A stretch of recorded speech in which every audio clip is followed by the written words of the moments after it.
What should we break to today? Win on 3, win on me. 1, 2, 3, win. Okay. Just bring it in. We got the hands in the huddle. All right, win on me, win on 3. 1, 2, 3.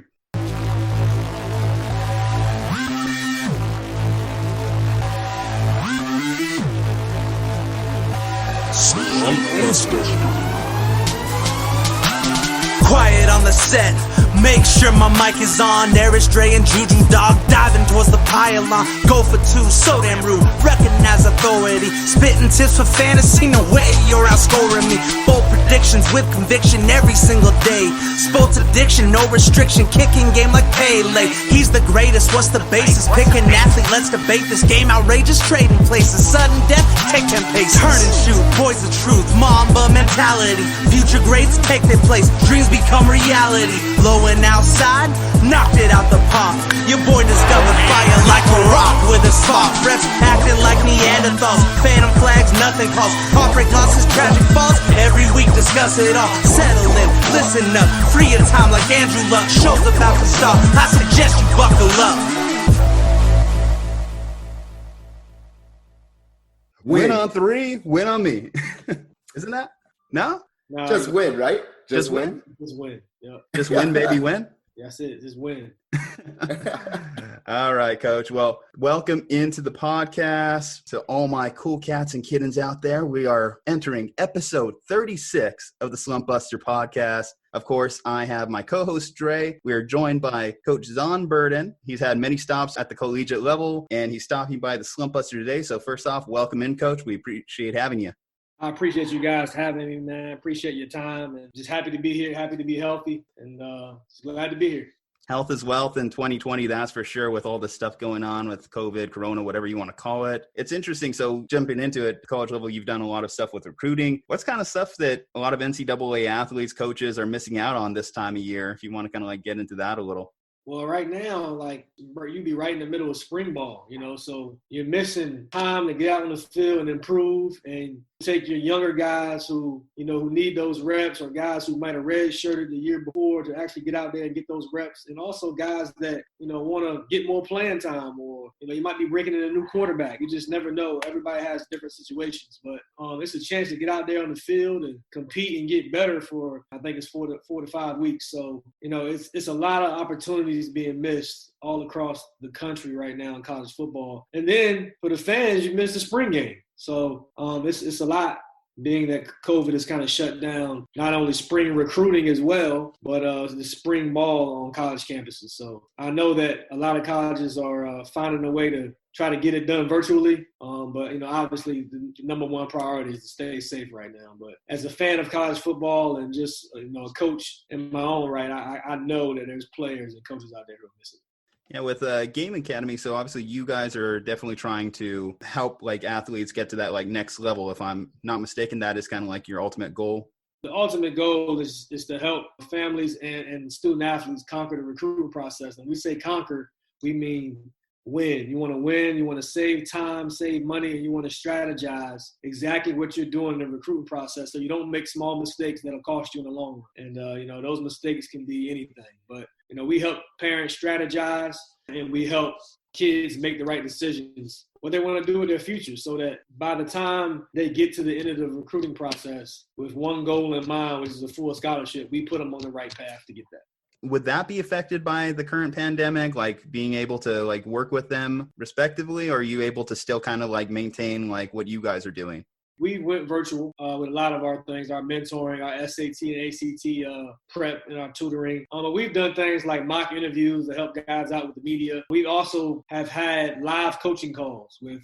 We literally just got off the phone with the University of Virginia. We had Penn State last week. We had University of Tennessee on last week. So we're basically bringing college coaches to our members and to our potential prospects so that they can see them virtually. We can get campus tours virtually. So basically, we're bringing the college coaches and the college campuses to our members so that they can get a feel, even though they can't actually step foot on the campus. So we're adapting like everyone else. We're following the social distancing rules when we go out there and we train. But we're just adapting like everyone else, but making it work. Yeah, that sounds amazing, right? It's an amazing opportunity for young athletes. I know there's many in high school, whether they're coming up through middle school and high school, that don't quite know how to interact with coaches. They don't quite know where they're going. So could you explain G.A.M.E Academy a little bit more for us? Could you also tell us a little bit, how can we get kids sort of involved with G.A.M.E Academy? Is it open to anybody? Do you have to be a top prospect in the country? How do we get involved with G.A.M.E?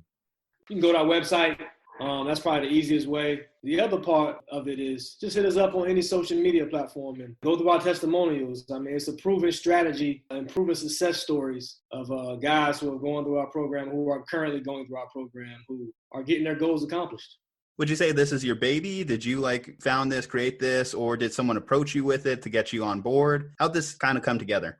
Well, just me going through the recruiting kids all over the country for the past 15 years, just getting frustrated with the recruiting process and kids and families not being educated what they need to know. I actually recruited less kids than I actually could recruit because of just, miseducation and guys just not being informed on certain aspects of it and losing out on opportunities. So ultimately, we just wanted to make sure that we help in those situations because I feel like we can help more families put themselves in position to get a full scholarship with G.A.M.E Academy.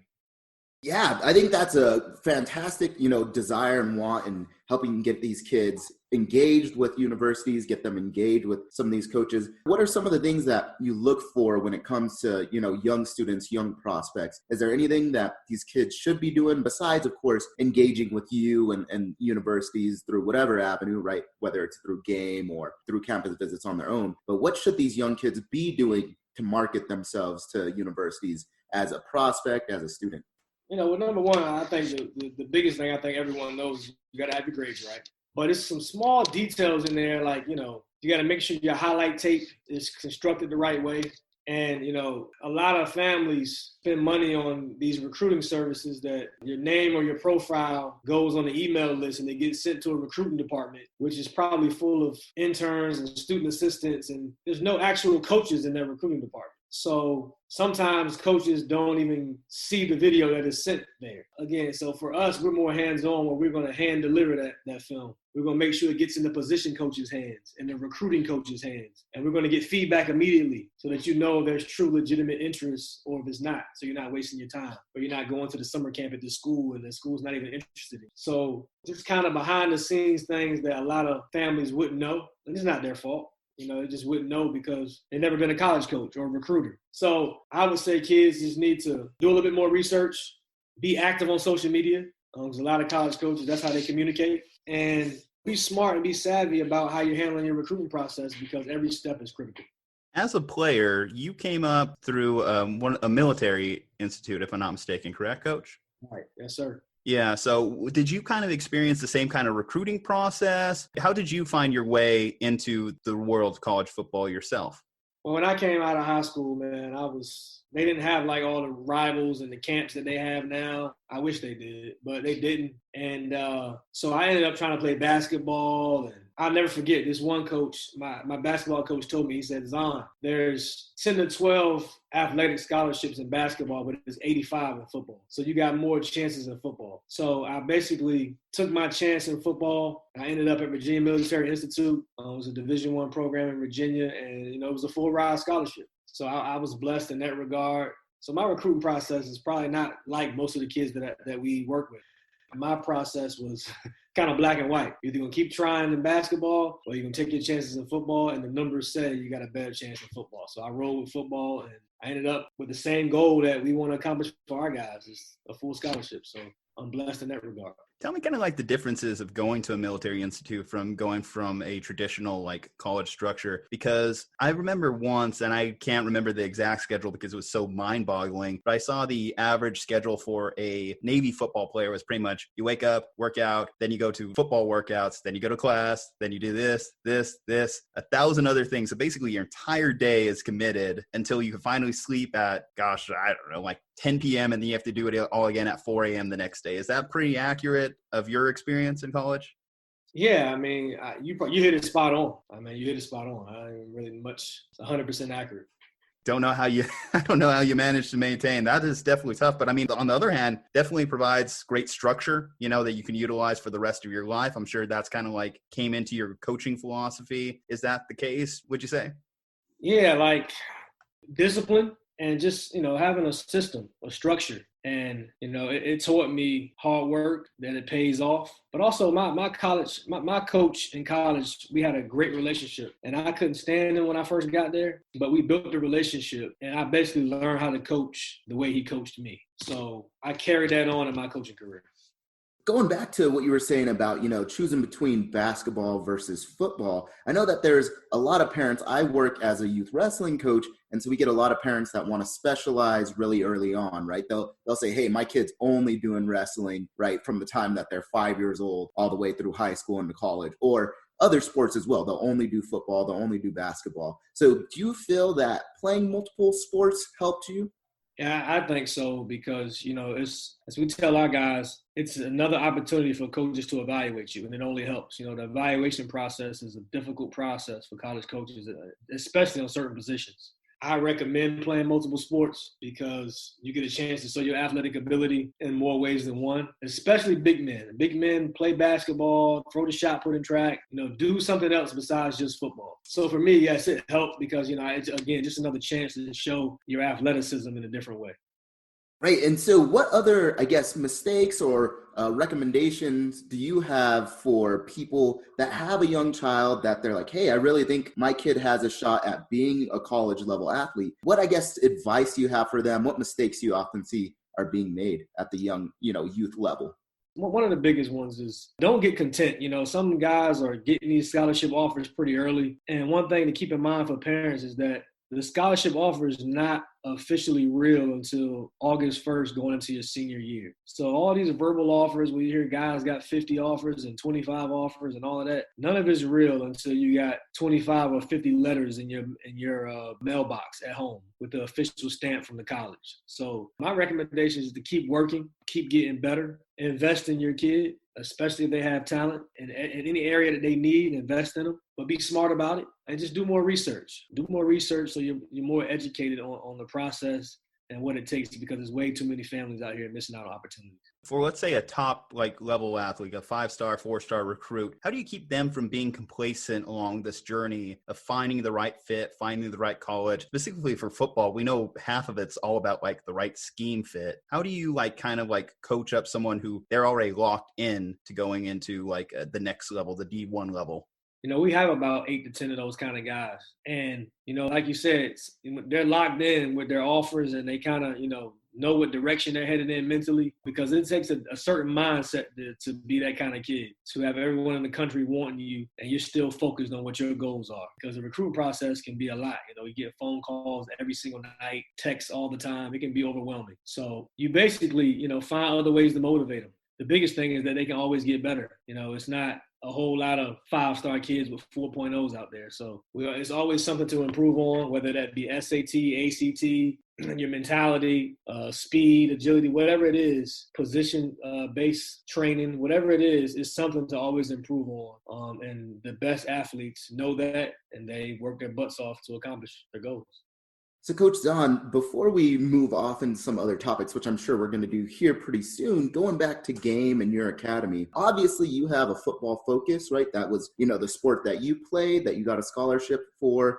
You have the most connections when it comes to college football. But has there been any thoughts of G.A.M.E expanding beyond just college football? Is it for all athletes, or are you guys planning to stay for football or football focused at the moment? Well, we initially are starting off here with college football, but yes, we have plans to expand to all the sports because, again, the recruiting process is the recruiting process. It's different in certain regards, like basketball. You got to deal with AAU basketball and all those things, but we're going to definitely help all athletes with education on the recruiting process. So yes, to answer your question, we definitely are expanding. We got a facility that's going to be ready here in August, so we're just working and adjusting our way down the road.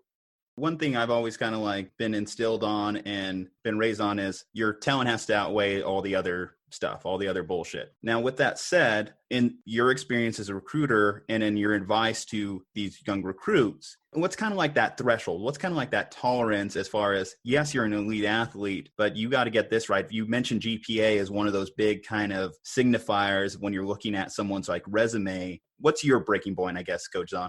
Well, I'd love to see an athlete know that he's talented, but also know that there's more work to be done. I think work ethic is important. Colleges are going to want kids whose work ethic is out of this world. But, again, when you got a guy or a kid on that kind of level being recruited that high, usually their mindset is on another planet. They have goals of not only college, but going to the next level. So you try to show them what it takes to get there. And, me having experience, coaching there, I know what it takes. Our team knows what it takes. So we always just try to find other limits or other avenues to push them down so that they take themselves to the next level. Okay, so definitely support like G.A.M.E. I definitely highly recommend, like, if you are an athlete that's looking to make that next step, definitely, like the man said, like drop in their DMs, look them up. Definitely a great resource for a young athlete. Now, Coach, I want to take this opportunity a little bit to talk about you and talk about kind of your coaching career, because obviously, like, that's a big part of like what defines you. First off, are you still going to be coaching? Like, is G.A.M.E. something you're still going to be doing on the side, or are you just going to go all in with it? What's your kind of like your plan? Well, it's funny. Everyone keeps asking that. I tell them, I say, I'm still coaching now. We're still out here coaching kids and, running them through drills. There's no different from being a position coach in college right now. Only difference is I got my own logo. But to answer your question, yes, I mean, that's always going to be an option. And we'll see. But right now, I'm all in with G.A.M.E. Academy, man, and all in with, helping these families and these student athletes accomplish their goals. And we're going to see what the future holds. But right now, G.A.M.E. Academy is where we are, baby. I was actually looking at one of your old interviews to kind of like prep, kind of like study like a little bit about you too. And you did mention actually on there that coaching wasn't initially something you saw yourself first like jumping into. So how did you get your start? Well, as soon as I graduated from college and I had my cup of tea in the NFL, I quickly let go of the dream. I went to Fort Union Military Academy, which is a prep school where a lot of the top athletes in the country go to basically improve their recruiting process or, get the SAT or ACT score up or work on their grades. So I didn't know at the time, but that's kind of exactly what I'm doing now. But, my job at the time, I was the recruiting liaison between all the college coaches that came there recruiting. So I got to build a lot of relationships. And I coached the DBs and I coached the wide receivers. So I got my start there and I ended up meeting the Old Dominion University's head coach at that time, and they were starting up a program. So, and that was in the Virginia Beach area in Virginia, which is where I'm from. So it was kind of, just kind of worked itself out. And then from there, I went to the University of Richmond. Then I went back to Old Dominion. And then in 2015, I went on to Virginia Tech. And I was there for 5 seasons. Okay, so Virginia Tech's definitely the biggest of those colleges you like went to. What would you say is like the biggest difference between going from like Old Dominion to like a ACC like powerhouse? Obviously, like Michael Vick's one of the top alumni there. Was why I always associate with the Hokies and think about them. Is there like a big fill, or is coaching? Well, I'm not going to fake like it wasn't a difference. But, there's no difference in the kids and the players. There's a big difference in the fan base, the stadium size, the game atmosphere, and, the level of play, the competition. But, the kids remain the same. They're all motivated. They all want to take coaching. They're all good kids. And in that regard, to answer your question, I think you said it, that, coaching is still coaching really no matter where you are. So you did like have a cup of coffee in the NFL you mentioned. From a coaching standpoint, you did participate in the Bill Walsh Diversity Coaching Fellowship. Tell me about that experience for you. Like you did it with, from what I can tell, the Redskins and the Chargers, both different unique like organizations in their own right, at least from the outside looking in. Did you make a lot of connections there that you are still using to this day? Yes.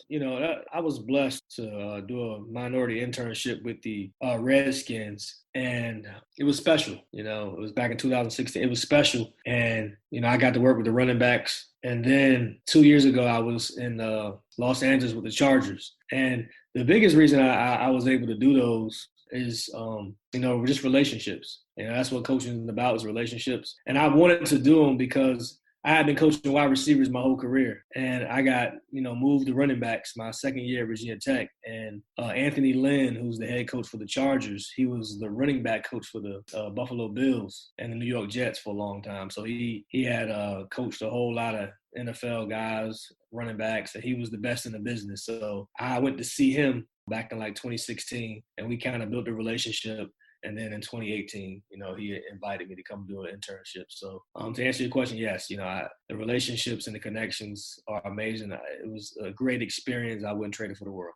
So Coach Zohn, it's fantastic that the NFL has these type of programs, right? The minority internships, but something that we still see as a criticism of the league, and not just the NFL, but I think the NCAA as well, is that we don't see enough minority coaches or minority, people in the front office or owners. Can you give your thoughts on that? How do you feel? Do you really feel that there is a disadvantage in being a minority? Do you think it's fair? What are your thoughts?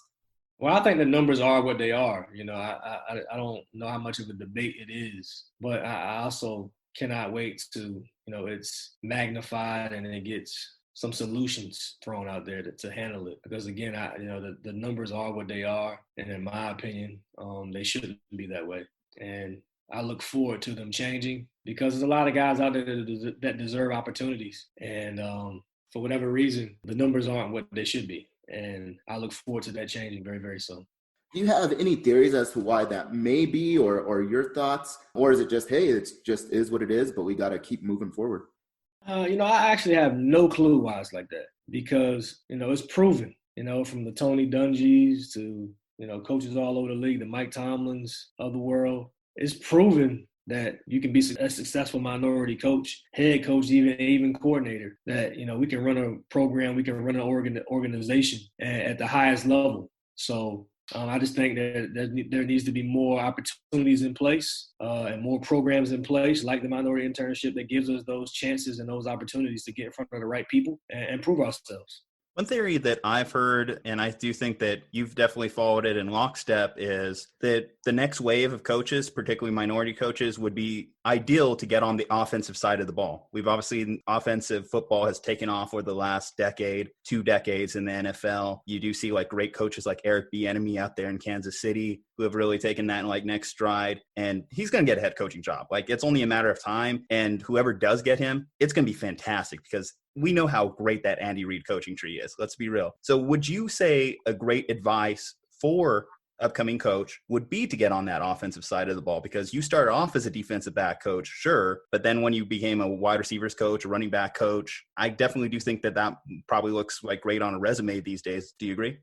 Yeah, to a certain extent. You got Tomlin, who's a defensive guy. Can't remember what Tony Dungy was or not. I believe he was too, because if I recall correctly, if you remember, those Tampa Bay defenses were badass. I mean, right. Sapp with Simeon Rice, those guys were monsters, and that they were built like that because of Tony Dungy. Kind of went against that when he went to the Colts because obviously all Peyton Manning, but right. Still, like that's where he got his roots, if I'm not mistaken. Yeah, and I mean, I'm just thinking about the black head coaches in the NFL right now, and I know Anthony Lynn's on the offensive side of the ball.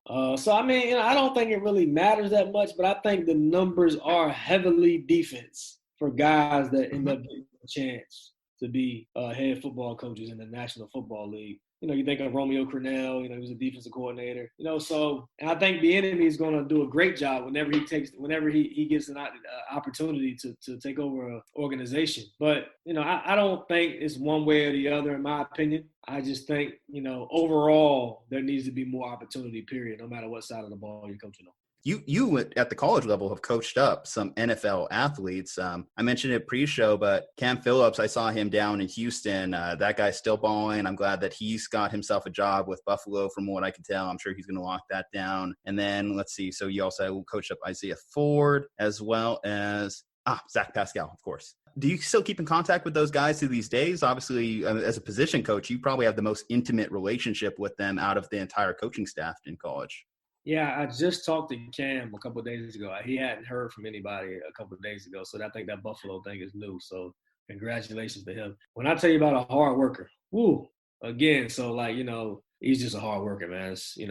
We talk about it again with G.A.M.E Academy, that the work ethic is so important, especially if you want to try to get to that next level. I'm sure he outworked so many guys from, he was undrafted. So you go from undrafted to making a team to XFL and now making another team. So, that's all work ethic and just not giving up, not quitting. Because a lot of guys will quit in that process when not getting drafted and then not making a team and then going to the XFL. So kudos to Cam, man. He's a hard worker. Isaiah and Zach Pascal, all those guys. The first thing that comes to my mind is work ethic. And I'm not just saying that. I really – those guys would be on my Mount Rushmore of work ethic if I'm talking about just football players. So for everyone out there listening, man, work ethic is the key to accomplish your goals. Is real. You got to outwork people.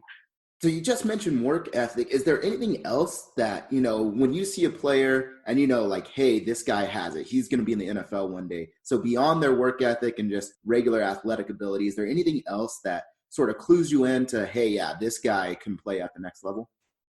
Mindset and mentality, man. It's not for everyone. It's hard. And, you got to be smart. You got to learn how to play multiple positions. And you got to study the playbook. So, when I say work ethic, I don't mean just going to lift a bunch of weights and doing 200 push-ups before you go to bed. I'm talking about staying up at 2, 3 in the morning, studying your playbook, learning other positions plays so that, if you get a chance to go in because you weren't drafted, all the spots. So that just gives you more chance to get on the field in case someone goes down or whatever the case may be, wherever the team needs you. Special teams. Kids in high school don't take special teams seriously when they don't know that in college that gets you on the field early. And then in the NFL, that gets you making the team. So again, it's work ethic is a whole lot of things, and special teams is very important. It's undervalued, but being smart is the other part. Just being a smart, savvy football player that can play multiple positions, can run down and chase a kick on kickoff, and is willing to do those things. Putting your ego to the side and doing whatever's best for the team, and then just being a likable guy, in the NFL, they can cuss you for just not liking you, just for you not wanting, people not wanting to be around you. The organization may not want you around because you don't have the right attitude, So attitude goes a long way as well in that process. Well, it goes like that old Yogi Berra quote. The game is 90% mental, the other half is physical. I did have a question on one of those things you just mentioned as far as you could get cut in the NFL for them just not liking you. Now, and this goes kind of into a current event. So we know that the preseason in the NFL got reduced this past CBA. How do you feel about that? Because I'm sure that the preseason, that additional time in training camp, that's where guys really get their chance to shine, to make an NFL roster. What's kind of your initial thoughts of them reducing the preseason, adding the extra game? Do you have opinion on that, Coach Zohn? I think the players will like it, but it's a lot of wear and tear, man. It's I'm sure the veterans will like it as well. I think it's for the player, so I got no problem with it. Okay, gotcha. But you don't think that it poorly impacts, like you mentioned, someone like Cam who was undrafted? That's where a lot of those undrafted guys end up making that 53-man roster. That's a great point, Julian. I think it does reduce opportunity for guys that may not have been drafted or free agent guys. That's why it's important, again, to know those plays and be a utility guy where you can jump in at any spot and be ready and be ready at any point. Did Cam give you any insight into the XFL, how it was? Did it differ in any way? Did he kind of mention anything to you as one of his closer confidants? And if so, if you've heard good things, would that be a route you would recommend in the future? Because we're starting to hear more people throw it out there. Could this be an alternative to the NCAA? Do you think that's ever going to be a realistic option? I think so. But just talking to Cam, he just loves football. I think to do that, if you love football, you play whatever. This guy's been playing arena ball, Canadian League, whatever it is, just to keep playing the game and getting reps and getting better. So, I think it's great. Did you ever consider an alternative league? Because you did mention that from playing aspect, you said you kind of knew when to cut from the dream. Did you court the idea of a CFL, Arena Football League, a semi-pro, when you were first making that transition from athlete to coach? Yeah, I did. I tried arena football, and I forget the name of the position they had me at. But you had to play both sides of the ball.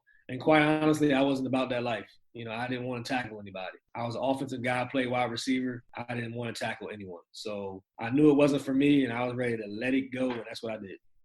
So moving back, from these alternative leagues to the NCAA, we know that the draft is coming up here pretty soon, right? If it's in about 2 to 3 weeks, and the plan is to still host it, in Las Vegas, or well, maybe not host it in person, right? But they're still going to have one, and they may do it virtually. One, how do you feel about them still hosting the draft? Do you think it's possible to do it, all over Zoom or all over Skype, or do you think they need to push it back? Well, it would be unfair to me to say they need to push it back. You got all these kids and their families looking forward to these opportunities, man. It's a once-in-a-lifetime opportunities, and these kids have earned that right. And it's a dream for a lot of guys, for everyone that plays football. So, I definitely don't say push it back. I think ultimately staying safe is the number one priority. And if they can make it happen on a webinar or something like that, then by all means. But that's tough to say that we should move it back with a kid who's been waiting his whole life and now finally has that opportunity. So then being somebody that's been involved with a lot of these athletes that have gone on to the next level, could you tell us a little bit more about the insights from the college, the university, and the student standpoint? What do college coaches do to help these kids get ready for draft day, right? Get ready for the combine? What are all the things that sort of happen in the background that we as the public don't necessarily hear about?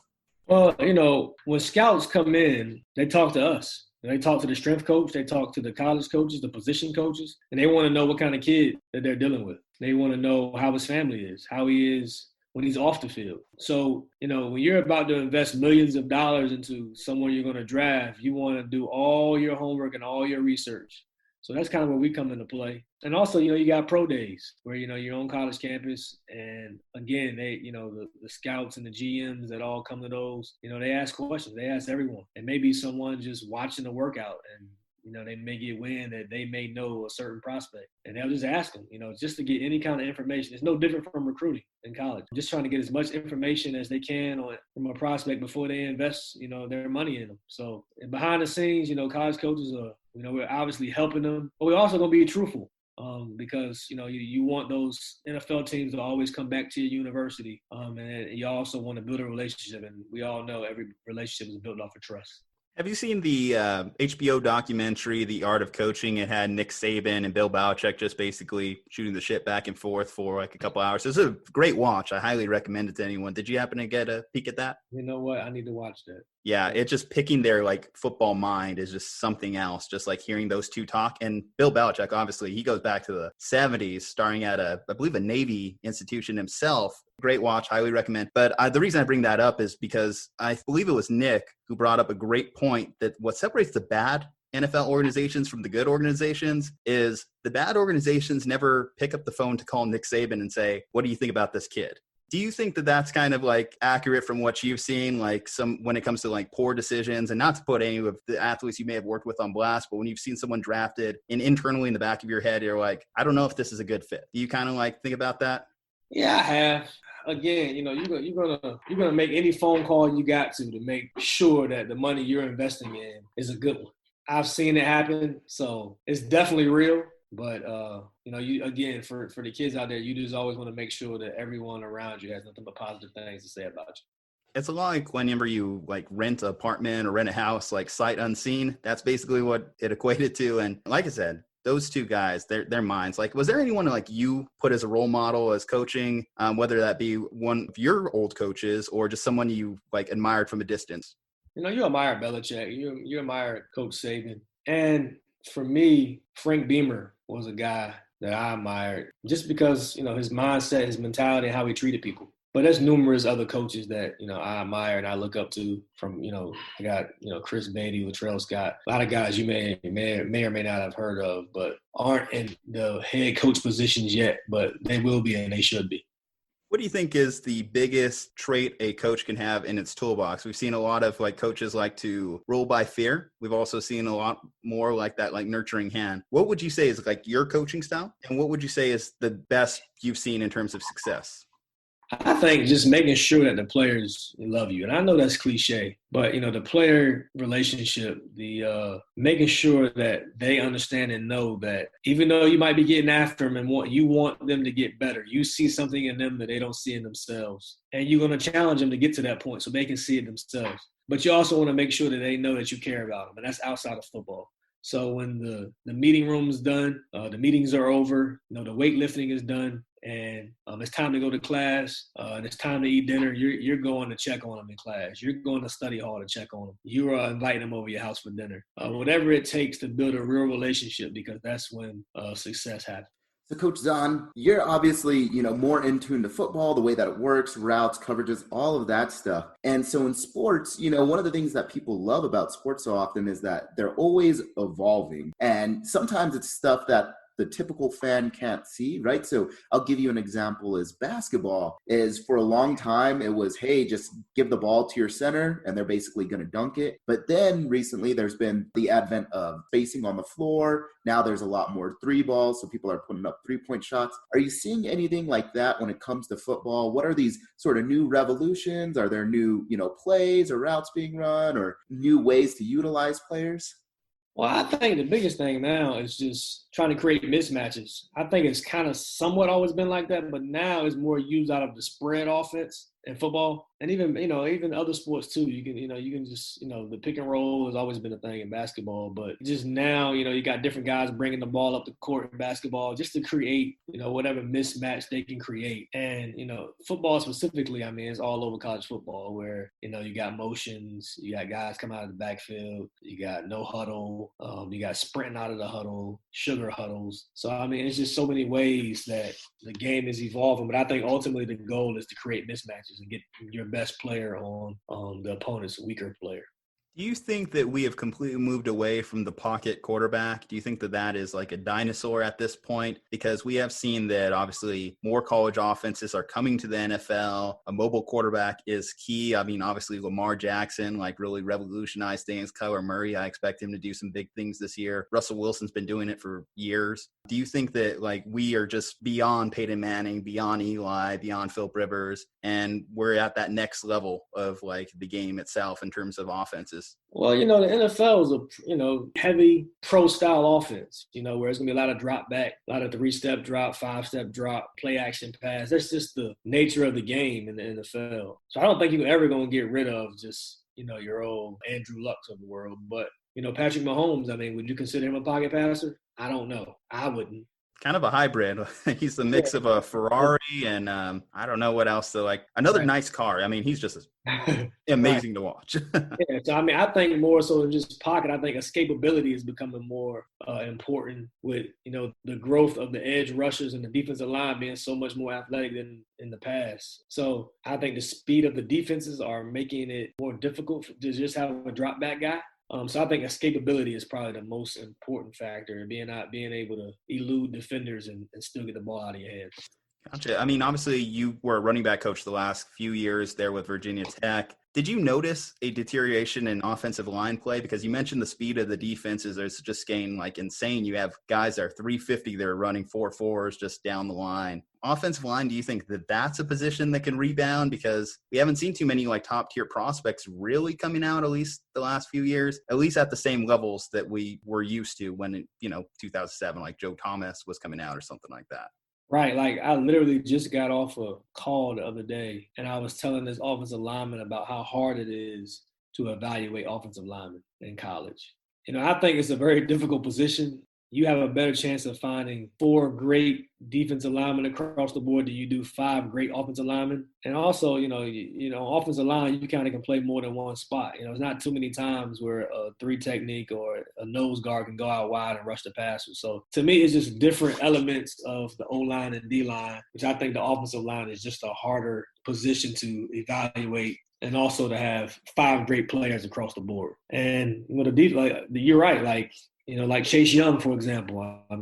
He's going to be a problem. So, it's the O-line's going to have their hands full. I think that's just the nature of offensive line. So we talked about, the athleticism of some of these defensive players, right? We got Chase Young. We recently saw Nick Bosa did a fantastic job in the league this year. So why is that? Why do you think that these athletes are just getting so much bigger, yet still faster, more explosive? You can be a 6'2", 200-pound linebacker in the 9th grade. And then as you get to be a junior or a senior, get up to, still be 6'2", and then all of a sudden you're 225 pounds. Then you go to college and you put on 20 more pounds, now you're 6'2", 6'3", 245, 250. Well, now you're probably not playing linebacker no more, but you still got that same speed you had. So I think defensively you can move down closer to the ball and still keep the same speed that you have, from whether it's safety to linebacker or linebacker to defensive end or defensive lineman. So you can't really do that on offense, offensive line. You're not going to see the wide receiver go play O-line. So it's just a different element on that side of the ball where you can get faster and faster as you get closer to the ball by just gaining some weight and getting older and getting more mature. You did mention an interesting thing earlier that I definitely have noticed around the league a little bit more, like evaluating players as just total offensive weapons. You look at a Christian McCaffrey who could just do pretty much everything, or from my team, Deebo Samuel, who in the Super Bowl was lighting it up out of the backfield on those like double pitches and reverses. Do you think that that's, and this would be from a wide receiver running back perspective, basically what coaches are eyeballing more, like someone that we could plug and play wherever across the field and they'll be able to do something fantastic? Taysom Hill's another great example of that. I think that's just part of the, evolution of offenses. But again, it's your creativity, creating mismatches, getting the ball in explosive guys' hands. Because it's to take a drive, a 12-play, 8-minute drive, and end it with a touchdown is so hard. And it's tough on the offensive coordinator. So you want to get it in guys' hands that can make plays right now and can take that 8 to 12-play drive and make it 5 to 6-play drives and still get the same result. So you're going to get the ball in your playmakers' hands. You're going to find it. You're going to find and create ways to do it so that you can score fast and not have to, bleed the clock and draw up the perfect play, so to speak. Random question, put you on the spot here. Who would you say is the most creative play caller currently in the NFL?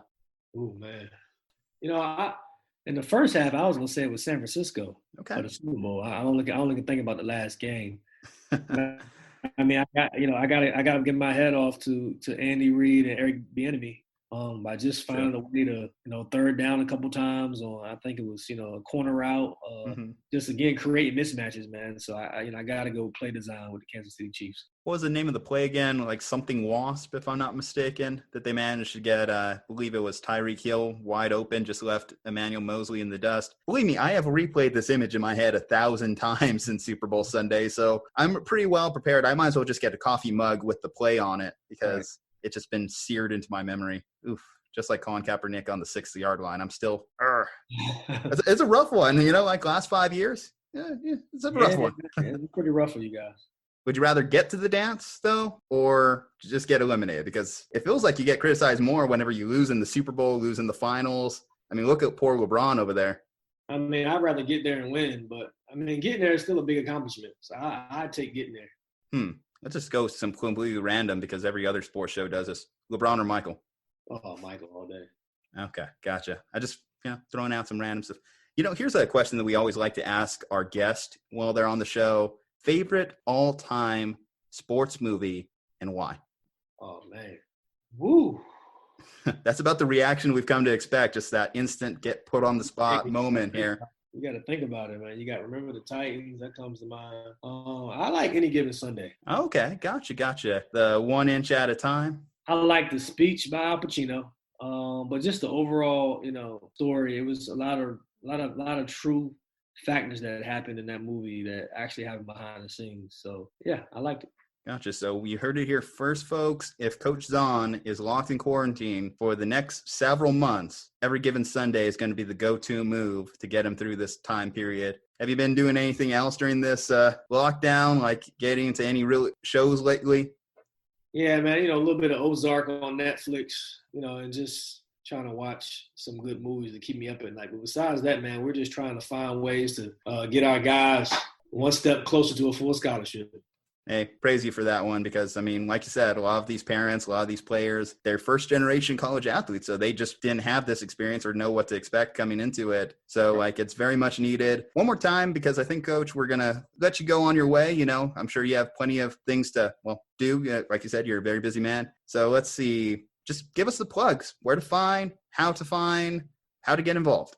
Well, you can start with our website at GameAcademyNow.com. On Twitter, Instagram, Facebook, we are G.A.M.E Academy Now.